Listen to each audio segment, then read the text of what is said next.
Get ready to challenge conventional beliefs about what's possible in creating health, wealth, and happiness. You are listening to Playing on the Edge Radio with Megan Edge. This hit show is providing you with ways of sustaining radical and powerful changes in your life. It is time to open and expand your awareness, accelerate your well-being as Megan shares wisdom, teachings, and experience from a lifelong journey of the heart. Enact the power of radical change with ease and lift your desires to a new perspective. Now, here's Playing on the Edge Radio.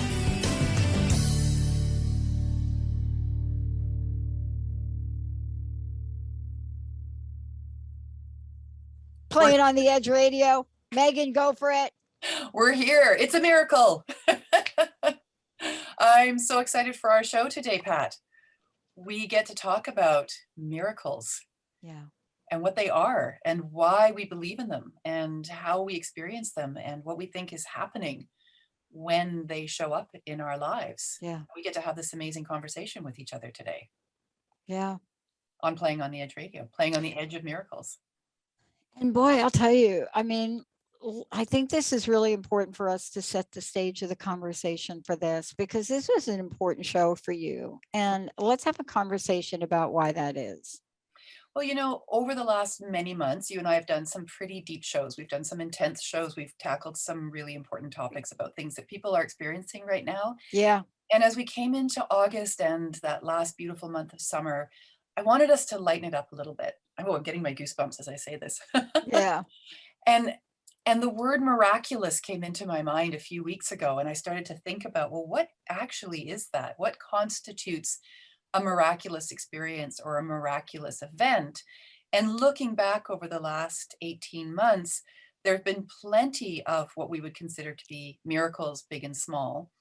As we're moving into the fall, as we're moving into the winter, as we're looking around the world and seeing what's happening with governments and censorship and medical science and all of it, there, for me, there's this deep feeling of we need a miracle. We need something to happen on either side of the divide that can bring people back together again on all the things that have divided us over the last 18 months. That to me would be the biggest miracle. And as I thought about what that could look like from my perspective or from a global perspective, it occurred to me that this is a really interesting conversation to have and a really great discussion to bring people's minds perhaps away from some of the fear and away from some of the confusion and into something that is brighter or lighter or is full of hope and possibility. This is really the conversation that is both important to have and hard to have. Mm-hmm. And I mean, there's so much we can talk about here because there's so many miracles. I mean, let's just talk about a few of them that have come up for us, right? But let's talk about what a miracle is, because I think this is the one thing that when we look at it, people are a little bit awe about. Yeah. Yes, because there's a sense of a miracle as being something that is beyond our control or outside of ourselves. And as I was doing my background research for the show today, I thought, well, I want to find out what the mainstream dictionary definition is of a miracle. And so I went to the Oxford Language Dictionary, and here's what I found. That a miracle is described as, or defined as, a surprising and welcome event that is not explicable by natural or scientific laws and is therefore considered to be the work of a divine agency, or a highly improbable or extraordinary event, development, or accomplishment that brings very welcome consequences. And then lastly, an amazing product or achievement or an outstanding example of something. So there's three different definitions and ideas about what constitutes a miracle. The one that really stood out for me was the first one, divine agency. It's a surprising or welcome event that is not expected. And that therefore, because we believe it's not something that we've created or had a hand in, it must be coming from outside of ourselves. It must be something divine. But I was thinking about this morning, Pat, and what came to me is, and why this is important to me is because what I've experienced, what I've seen over my lifetime is that many people for a very long time have given over their agency to other entities, whether that's government or health agencies or science or medicine or religion. And somehow we have forgotten how miraculous we are, how phenomenally amazing as a creature, as a species, as an individual that we are. And we've lost connection with our own authenticity, our own integrity, and our own empowerment. And instead, we've just given it over to others. And that's the conversation that I really want to have today, is about, okay, A, what do we define a miracle? What's our experience of that been? And then how can we reclaim some of what we've given away in terms of our agency? And not to deny anything divine in the universe, but to look at the relationship we have with that divine, and what do we think that divine actually wants for us, if that's a belief that we have. And one of the things, let's talk about this too, is, in the conversation about a miracle, I think we have to put it in a very universal perspective. And what I mean by that is, a lot of times we look at miracles for a top 1% of the population. And yet there are miracles happening every day in the lives of everyone listening to this show. And we don't take enough time to really look at those small things, to look at maybe, and they're not really always small. And I want to take that back. They're not small things, but to look at the things that show up in a person's life. Something like a server gig that maybe you didn't think you were going to get, and now you've got employment for 3 days, and it never really entered your mind that opportunity would be there for you. I mean, people look at that and they say, oh my gosh, that's a miracle. I never thought in a million years that would happen to me. And it's that kind of thing that we need to stop and take a moment of gratitude for, because don't you think, Megan, don't you think that every day of our lives, we're in the realm to experience miracles? Well, absolutely. Yes. And at the same time, I want us to look at what creates the events that birth a miracle. And I've got this really beautiful example that just popped into my head. Please do. I want to share with you. So about a year and a half ago, I had a client come to me, and she said, I really, really, really want to have a child. I've wanted to have a child for the last 15 years, and I've come close. I've become pregnant. However, my body can't seem to hold on to the pregnancy. And this is my last ditch effort. Otherwise we go into, I can't remember what it's called, but infertile or fertilization. And even that, there wasn't any certainty that it was going to work. And she said to me, it will take a miracle, because of what she'd experienced previously, which was that it wasn't happening for her the way that she had wanted it to happen. Now, I'm gonna jump to the end of the story quickly. She's had her baby. So we could look at that and say, oh my God, that's a miracle. She hadn't been able to have a baby, and now she's had a child. Therefore, there's a miracle that's occurred. But what I want to look at is what she said yes to in between her first visit with me, her becoming pregnant, and her having a live, healthy baby. There were a lot of things that happened in between there that she said yes to. She said yes to looking at her emotional wounds and the scarring from having lost previous pregnancies. She said yes to looking at a lot of her life habits that she didn't really even know she was living in, that were creating for her in her mind a language of doubt around what was possible for her. She said yes to working with the plant medicines that she and I worked with, the essential oils that we worked with together, in conjunction with what she was working with her naturopath and her mainstream doctors. She worked really hard for that miracle. From the scientific side of things, when we look at that, well, there's a cause and effect. It makes perfect sense how she ended up having a child at the end of that time, because she said yes to all of these things that she had to do to make this happen. And then we can also look at it from the divine point of view and say, it's a miracle. She had a child. But I guess where I encourage people to go to is that when we have miracles in our lives, accept some responsibility for your participation in creating that outcome in that event that you are describing as miraculous. And it can still feel miraculous to you, but I want people to take ownership of some of that process in order to really connect with who they are and the ultimate miracle of the fact that they're here and that they have the capacity to create things in their lives that they want for themselves. And it's okay that they did it. And, I think what we're really looking at today is talking about the way miracles show up, meaning we're seeing this play over and over again, in those conversations. And thank you for sharing that beautiful story. Because so often we learn from our stories. Yeah. I mean, don't we? We learn from stories. And whether it's a story you may be reading about or maybe a story you just told.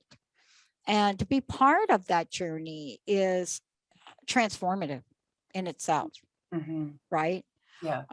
And part of this, we don't realize sometimes that, one person's tragedy or failure, shall I say, could lead to another person's miracle. And when we come back from break, we're going to talk about it. That played out in diamonds at the Olympics.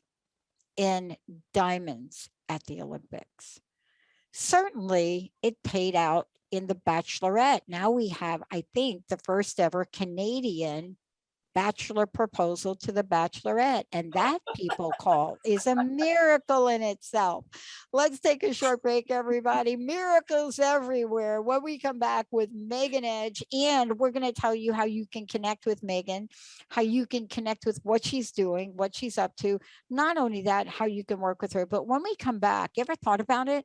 One person's miracle might be another person's tragedy, or vice versa. That is what we're going to talk about when we talk about the perspective of miracles. Stay tuned, everybody. We'll be right back.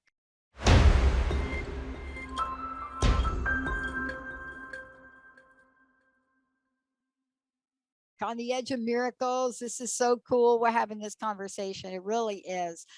Megan Edge, and you are listening to Playing on the Edge Radio with Megan Edge, Radical Change with Ease. And I'm Dr. Pat. I get to MC this with her. Megan, today we're talking about On the Edge of Miracles. And I know a lot of the work that you do, especially from the story you just shared, is to help people step in and fully realize these miracles in their own lives. How do people find out about you? How do they work with you? All of the above. All of the above. I'm all over the place. I'm a Gemini. I'm everywhere. You can go to my website. That's one of the best places to find out more about the work that I do at meganedge.ca. There's a link there to our YouTube channel where you can see me in action. There's workshops on there. There's podcasts. There's our radio show on there. There's lots of ways, the little visualizations, meditations. There's a whole mess of things out there that you can see how I do my work and why I do my work. And you're more than welcome to go there and have a visit. You can find me, of course, on Facebook at Megan Edge Healing, on Instagram, on LinkedIn at Megan Edge Healing, and you can now find me in my new Etsy shop at Megan Edge Botanicals, Beyond the Garden Gate. I've just opened this up, actually, just last week. I've worked really hard over the last 2 years. It's a miracle, but we got it done. And now there's beautiful, naturally made, plant-based healing energy or healing products, salves, balms, teas, and tinctures in my new Etsy shop. So come and join me there as well. Lots of ways that you can work with me. And then, of course, you can always work with me in person. I am seeing people in person in my beautiful city of Victoria, and I'm seeing people online, and I'm doing workshops and so many offerings. I love it. And that is really part of what we're doing here is really when we step out, it doesn't matter what you're doing or what walk of life you're in, you are stepping out, you're doing it. Yeah. And it's been harder to step out in these past 18, 20 months. Everybody says 18. We're beyond 18 now. Just want to give everybody an update that this is not month 18 anymore. We're like at about 20, something like that. But whatever it is, we've all had to step out. We've all had to miraculously live and in a life that was so unpredictable. No one could see it coming. And yet at the same time, we're faced with the paradoxical nature of miracles, Megan. There is a paradoxical nature of miracles. Oh, we have a frozen screen. Is it me frozen screen? Am You're I frozen screen? fine. That's we have the miraculous frozen screen going on here today. Miracle of technology. The miracle of freezing screens. Look, the fact that we're even on Zoom is like, I got to tell you, okay. I got to tell you, this is one of these deals where another person's tragedy causes a venue for miracles. I don't know what Zoom's game plan was to step up their game, their Zoom game. I don't know. I don't represent Zoom. I don't have any affiliation with Zoom. They're not paying me to say this. But what Zoom did in response to the pandemic, it's nothing short of miraculous to me. They went from some funky like Zoom, okay. They went from that to being the standard for this level of communication, for teaching people. What do you think? I mean, I don't think they would have done it this fast. Well, maybe not, but they also worked really hard to make it happen. Really hard. Really hard.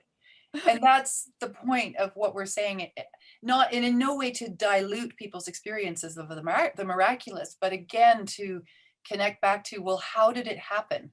And I suppose for me, that's my point of curiosity. Mhm. I always want to know, well, how did we get here? How did it happen? What was the cause and effect that created this outcome?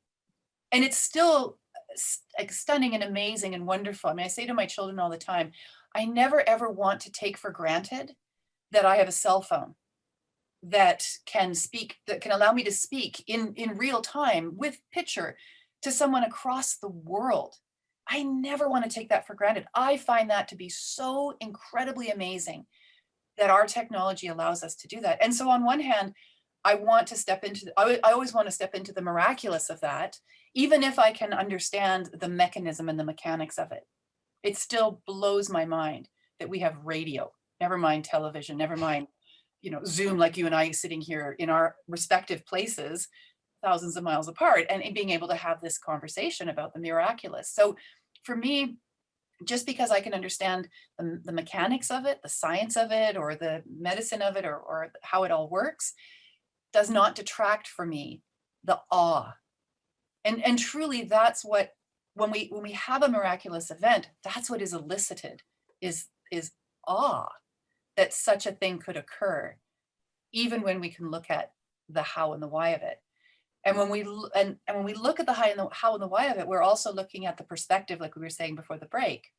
And the perspective of a miraculous event is that not for everyone is the outcome of a miraculous event necessarily a miracle for them, right?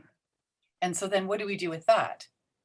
How do we process that, or how do we understand that or integrate that? If there's a car crash on the highway and one person walks away, and the news says it's a miracle that one person was able to walk away without a scratch on them when the person sitting next to them didn't make it. For the person sitting next to them and that family, is it a miracle? The miraculous becomes, at that point of the conversation, a very personal experience. And it's not the same for everyone. I want to talk about something that gets to your point, and it's really stuck out in my mind, because it really goes back to, for me, the perspective of a miracle, working hard for it, being the energy of prayer for it, right? Being all that. And then against all odds and outcome, one side will have an upswing and another one will have a downswing, or vice versa. And it played out. And I really want to talk about the how this played out in the women's gymnastic in the Olympics. First of all, it was really clear that nobody understood on day one, before the big announcement, why 4 American women were dressed in one uniform and 2 were different.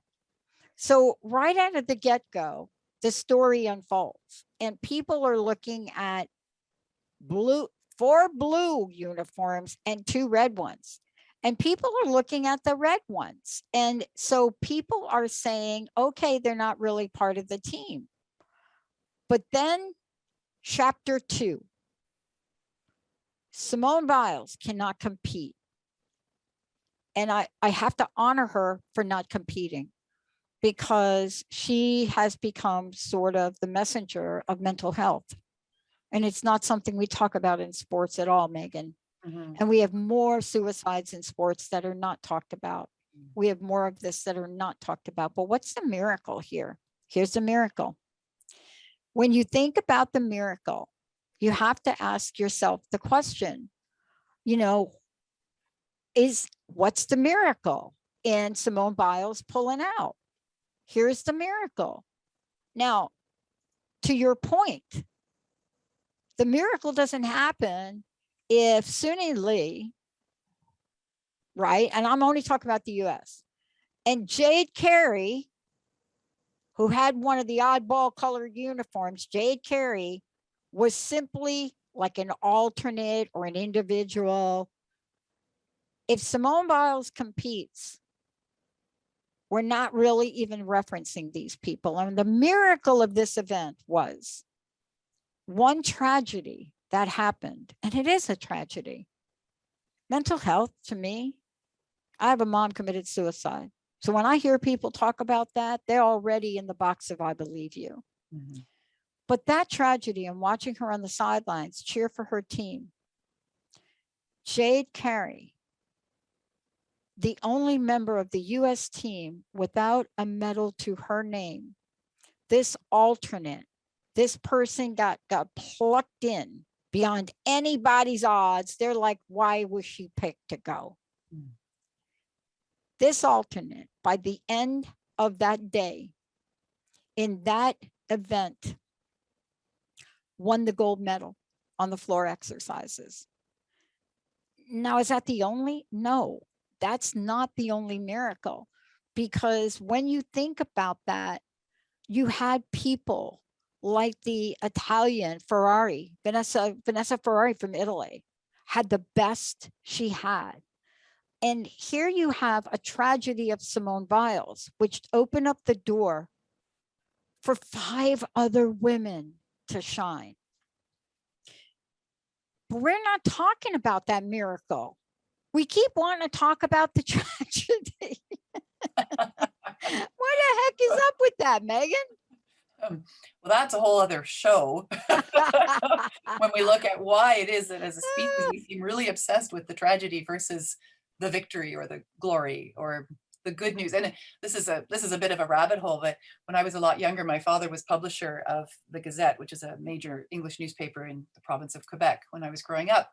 And after he left that position, that post, he opened up a cute little cross-border shopping newspaper between Quebec and the US at the time when the Canadian dollar was worth more than the US dollar. So we're talking way back. And the whole point of the newspaper was it was a good news newspaper. So we focused on stories that were uplifting and stories that helped people feel better. That's what we focused on. And it didn't fly. It didn't fly for a couple of reasons, and I don't need to go into them, but the interest that people had in hearing the good news stories was not as great as the interest that people have in hearing about other people's tragedies.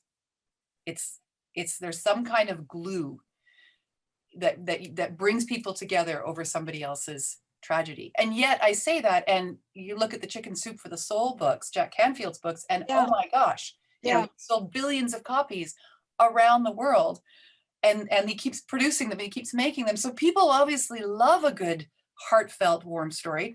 But what's at the basis of each of those stories could be described as a miracle, right? So on the one hand, yes, we glue ourselves together over discussing the tragedies of other people, but then we also seem to really love to celebrate and hear about other people's miracles. I just wonder how many people reading a Jack Canfield book or watching a feel-good documentary about somebody's overcoming all of their tragedies believes it could happen to them, right? There's that sense of, well, that's everybody else's experience, but that's not going to happen to me. Everyone else has good luck, but not me. Everyone else has Yeah. miracles, but not Yeah. me. And it's interesting because that then brings us back to this idea of gratitude and miracles you were talking about at the beginning. And how is it that those two are combined? And what's interesting about that is the number of studies that have been done, psychological studies that look at people who acknowledge their gratitude for the things that happened throughout the day, little things, little miracles, little good things that happen throughout the day, keeping a journal of that, versus a control group of people who don't do that. And then watching, observing what happens to their health, their overall physical health, when they focus in on the good things in life. And it should be a no-brainer. The fact of the matter is their health improves. They have fewer stomach aches, fewer headaches, fewer anxiety attacks, fewer ulcers. They get better. Their health improves when they embrace those miracles in their lives. And that's amazing to me. I love that. I love that we have science that tells us when we feel good, we actually are doing better in our lives. I think that's brilliant. And, I love that we're talking about this. We're going to take a short break because when we come back, there's an energy of this, and there's an energy that you're creating to enable all of us to the belief in miracles and helping us function. And I think it's really important. We're seeing something change, Megan. We're seeing an energy change, but we're not, I guess I'm seeing an energy change. I'm seeing it in the world in odd places. And I was really struck by Greta Thunberg's, tour that she did on climate, and hence the latest climate report that just came out like a day ago that nobody wants to read. And I'm really struck by, how miracles happen through the living of beings that we just could not imagine. Who knew at birth Greta would become the young spokesperson for this epic climate event that's happening at a very young age? But the same could be said, and we're seeing it over and over again, through these young people that are coming forward. But who knew? Who knew the miracle of transformation may happen from some of the most unlikely people? Who knew that? And I believe that where it comes from is from each of these individuals simply saying yes. Oh, well, I'm going to hold you to that. When we come back, what two people said yes to something so unprecedented, so ridiculously in the world of sports? And I will say this, Benny, in the world of sports, we have never, ever seen this in top competition. What two athletes did what Megan Edge just said yes to something that shocked the Olympic and sports world. Never in the history have we seen two people competing for gold say yes to something so extraordinary, it made you cry. Let's take a short break. We'll be right back. When miracles meet collaboration, what happens? We'll be right back.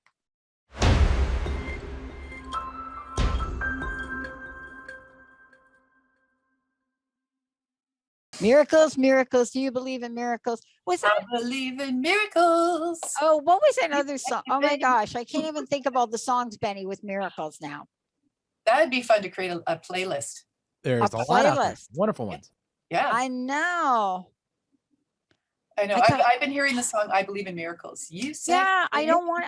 I want. Is Fleetwood Mac done it? Anyway, got off the topic here for a minute. Hey, everybody, welcome back. You're listening to Playing on the Edge Radio with Megan Edge, of course, over there, chatting with me, Dr. Pat, on the edge of Miraculous.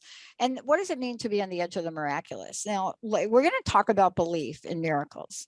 In this, we're going to talk about, us. Our nature as humans, and what it means to believe in miracles. I don't think they've ever interviewed, Megan, and this, I'd have to have a fact check on this, but I don't think they've ever interviewed lottery winners that didn't think they were going to win. Now, they've interviewed some lottery winners where they thought, oh, I'm just going to drop in, but none of them really, had the energy of, I don't think I'm going to win. Right? It's really interesting. in their interviews with them, yeah, look, he's going to fact check me now. No. Go ahead. I just think it's so interesting that you bring up lottery, because it was one of my husband's jobs that he had done in the past, was to interview lottery winners up here in Ontario. Well, not Oh here in my Ontario, gosh. in So Canada. what does he have to say? In Ontario. What do you have people said that they didn't think they were going to win, or did they think they were going to win? Smart ones didn't think they were going to win. He says the smart ones didn't think they were going to win. But that brings me to something that I think is really fascinating. I remember in high school, or not high school, university, I had a friend say to me, "You're more likely to get hit by lightning than you are to win the lottery." And to that I replied, "I'm only likely to get hit by lightning if I'm standing in a field during a thunder and lightning storm. And I'm definitely not likely to win the lottery if I don't buy a ticket." Okay, now that leads me to my teaser right before the break. All right. This is a miracle. And it really checks off all the boxes you talked about, right? It was so shocking to the sports world, but not to some of us watching. It was the energy of these Olympics. It was an energy of gratitude. There were a lot of missteps, right? If you're the United States, you're looking at a lot of things and you want to pinpoint those, but you got to step back and look at the miracles that happen. See, I look at kayak races that were won by people that weren't expected to win. I look at, Jade Carey winning a floor exercise where in her qualifying almost fell off the thing and then comes back to win. But this deal right here, I think this was the stunning miracle of the Olympics. And it was between and it was an incredibly exciting high jump. If you're I'm a field and track addict, but if you watch this, everybody expected some of these other people to win. But this outcome, there's no way this happens. You don't enter a sport and say, I'm going to enter this sport, and I think I maybe won't try to jump higher now. And what happened and this is Olympic history, between Cortaz Murtats Essabarim and Italy's Gianmarco Tamberi, was they cleared 2.37 mils, right? They cleared 2.37, and they decided to forego a jump off. I mean, you should have seen the officials with their little pads looking at them, and they're looking at each other. And, Mutaz, I think, was the one that brought it up. And many people think he could have won. Not if you're Italian, you don't think that. But if you saw gratitude, I've never seen acts of gratitude that I've seen. And I want to ask you and talk about this, because if we don't talk about miracles and gratitude, I think we're missing an opportunity. Yeah. To me, that was a demonstration. I probably will never see anything like that in my life. And I really do think that what people have gone through for the past 20 months led up to collaboration, led up to foregoing a jump off, led up to something, an energy here that I can't really describe, but many people call this a miracle. What do you think? Well, what if working with somebody else, what if collaborating with somebody else, what if sharing accolades and achievements were a natural human attribute? That in fact, that's how we originally evolved. Without that kind of collaboration, without that kind of sharing of accomplishment, I don't think we'd really have come down from the trees particularly well, or at least not then taken that next step. I honestly feel that this culture of competition that we have right now, this culture of pulling people down and making them smaller than ourselves so that we can feel better about ourselves, I think that's contrived. I don't truly believe that that's our natural state of being. What you're describing, that moment between those two men where they said, we're the best together.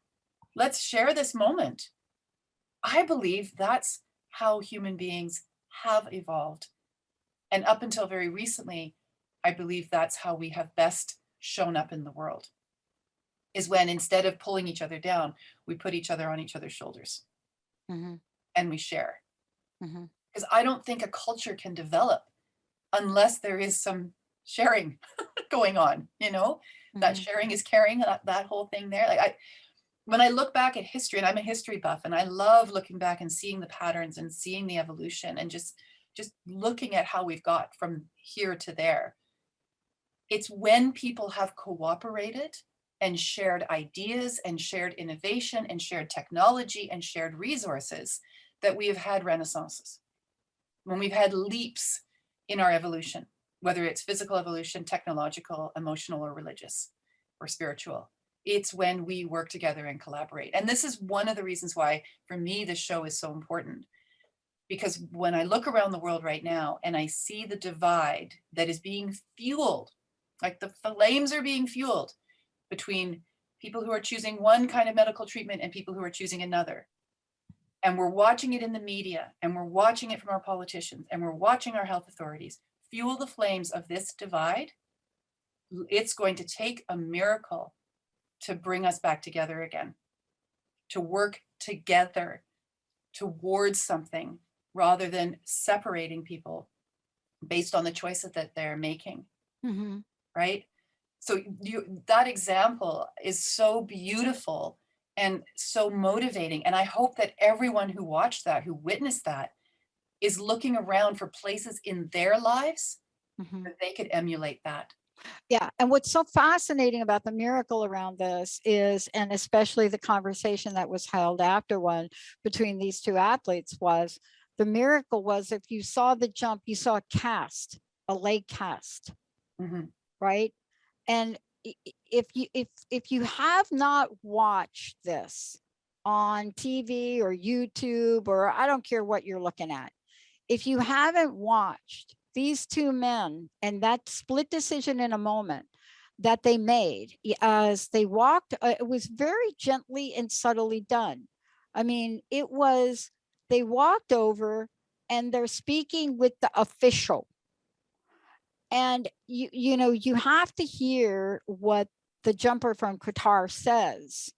And when you hear it, you could see the Italian looking in his face as he's got his sunglasses on. And, his Italian is scooched down and he's listening to the conversation. And the two men there's a moment where the two men look at each other. And you could tell, Tamburi was shocked, right? And the two men are looking at each other. And there's a moment of realization of what just happened. And the Italian literally jumps, literally leg jumps and leg hugs his number one competition, and then continues to jump around. The other guy walks away. They're both excited. Mhm. And if you see this man laying down and crying, and what these two men did, they set a standard for competition that is miraculously unprecedented. Right. We're talking about sports, but we're not really. Mhm. We're not really talking about sports. We're talking about the best of our humanity. Yeah. And you're right. We have seen, and we're continuing to see here. I'm not sure, where you are, what's happening. It's happening here too. But we're continuing to see here the real struggles that we are having to make decisions. Mhm. My doctor, I visited my doctor. Thank goodness for teledoctoring. Is that what it's called? What's Mhm. it called? Telemedicine? Uh, Tell us something. You don't go there. You just see him on Zoom. But Virtual medicine, maybe? telemedicine. Thank you. Geez, I should know that, Benny, right? But Close. that's a miracle. Telemedicine. Let's talk miracles for a minute. Mhm. Telemedicine is a miracle. AANA addiction meetings being held on Zoom, a miracle. Mhm. No one ever. Do you know how many years the option to consider online AANA meetings? Do you know how many years that was on the floor of the conference? It could never get to the billing of the conference to make a decision. Do you know how that changed the landscape of addiction and AANAOA, any of the A's, CODA? Something happened out of this epidemic that you can't put the genie back in the bottle. But you know what happened? What happened is the human desire for connection that is greater than any institution's desire to separate us and isolate us. Our innate desire to connect with one another, it's fundamental to human well-being, to human evolution, to human thought, to human everything. We are not meant to take this journey by ourselves. So even with lockdowns and forced isolation and families not being allowed to see one another, et cetera, people found a way. They found a way to continue to support one another and help one another in spite of efforts to the contrary, or at least. That's the punchline for our conversation today. But see, this is bringing it down to the last minutes we have. This is the punchline. This is the real miracle that we're talking about. Now, what is going to be our greatest challenge, Megan? Our greatest challenge is we're going to want to take the genie, and we're seeing it in corporate America now. Take that genie and put that genie back in a bottle. You know, we're trying to convince people to go back to the old normal. You know, we're taking the genie and we're trying to put it back in a bottle. And, you know, I'm sitting here and I'm saying, I don't care that there are open meetings again, or that I want to, what are you telling me? I can't do I got to do online meetings. I want to do it. And so here we are. The best of humanity has come out the end of this. But you're right. Not without conflict, but we are human beings. It's our conflict sometimes that can create the greatest miracles.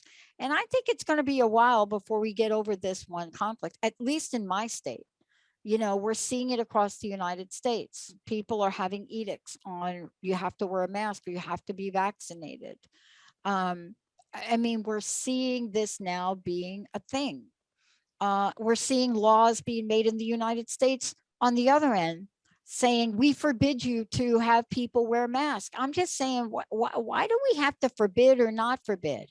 I mean, why can't we, with the brains we have in our heads and the hearts we have, where does some edict really help us get anywhere except for more confusion? But yet, you have to be smart in your own life. Well, I'm going to wear a mask when I go from my office down the hall, because I know what's at risk for me. Right. And that's a choice that you have the privilege of being able to make for yourself. At least today I do. At least today you do. And when edicts come down and choice is taken away from us, then we suffer. That's when we suffer. We are incredibly intelligent individuals and human beings. I mean, we have the capacity to be really intelligent. And what I often say to clients and students is that you are far wiser than you know, than you give yourself credit for. What if you were to tap into that wisdom? What would that feel like to ask yourself the question and be able to make with confidence a choice that makes sense to you, that is informed, that is wise, that you can look at things from all angles, that you have the privilege and the space in your life to really educate yourself about what makes sense to you. And then you are emboldened within that choice to be able to say, this is my choice, right? I can choose to take care of my body. I can choose to take care of my immune system. I can learn and educate myself about what my immune system is and how it works, so I can better understand how to support it, so that when a virus or a bacteria or something comes flying at me, because they're all over the place and many of them are great and good for us and some of them aren't, my body's systems can say, nope, we're not going to take that one on today. That's actually how our immune systems work and always have worked. If you understand that and you know that, you can be in this amazing space of gratitude for the miracle that is your body and what it's capable of doing. And in doing that, your health is going to improve. You know, it's this beautiful cycle. And yes, it's miraculous. And then also there's a mechanism that helps with that. I would love to see the miracle that I would love to see as we come to the close of this miraculous show. I would love to see the miracle of a culture that is based on choice, a culture of choice, where people's choices are respected, right? So you can choose, because it makes sense to you, to wear a mask between your office and the next space that you go. And I can choose not to. And we can still be friends. What I'm seeing in the world right now is that that's not happening for a lot of people. No, it's not.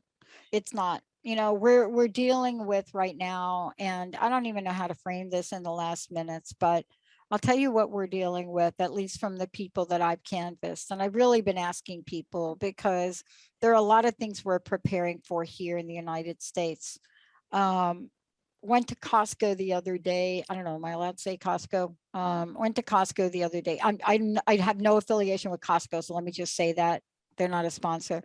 But I went the other day and the woman was telling us, we went on the day where the sales start because I'm looking for computers. And we went there and there was nothing in the store. And we were talking to one of the women that worked there. And she said, if you'd have been here 2 hours ago when the doors open, you'd understand why. People are buying as if they're going to be locked down again. Those were her words. She said we couldn't keep the shelves of paper towels and waters. And she said, you know, we knew something was happening, but now as a store, we have to be able to react and respond to it. Mm-hmm.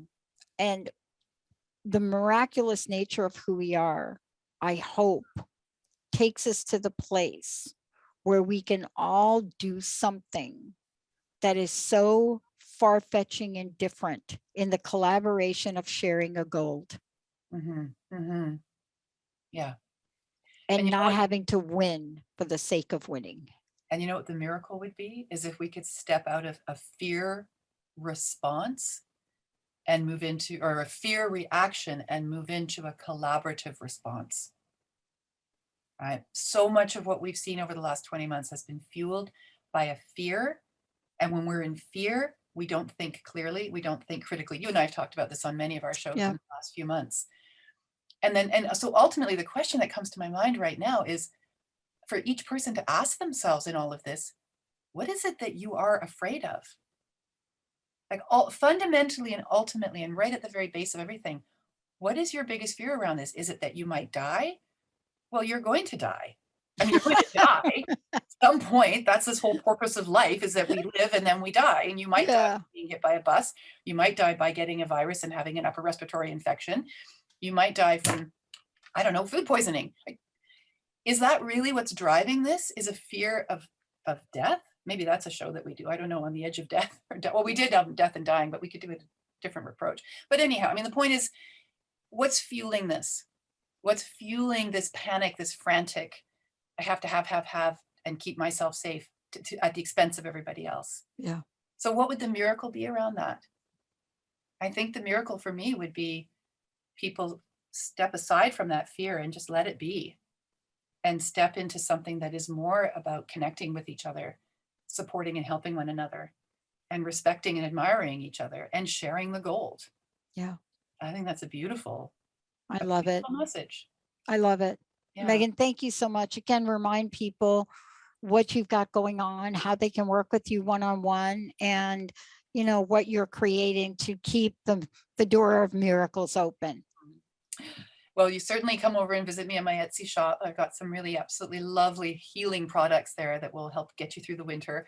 And I'm adding things every day. And these are all products that I've made myself. They're coming from the wild. They're things I foraged ethically. It's my passion. You could call it my passion project right now. Awesome. And then of course you can always email me. You can reach me through my Facebook page, my LinkedIn page, my YouTube page.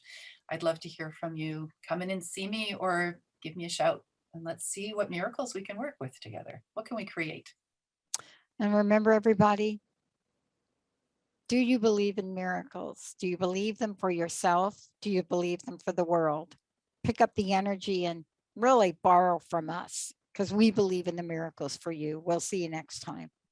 You've been listening to Playing on the Edge Radio with Megan Edge. Tune in each month on Transformation Talk Radio and the Dr. Pat Show Network, providing you with ways of sustaining radical and powerful changes in your life. If you've missed any part of this episode or want to find out more about Megan Edge, visit her website at meganedge.ca.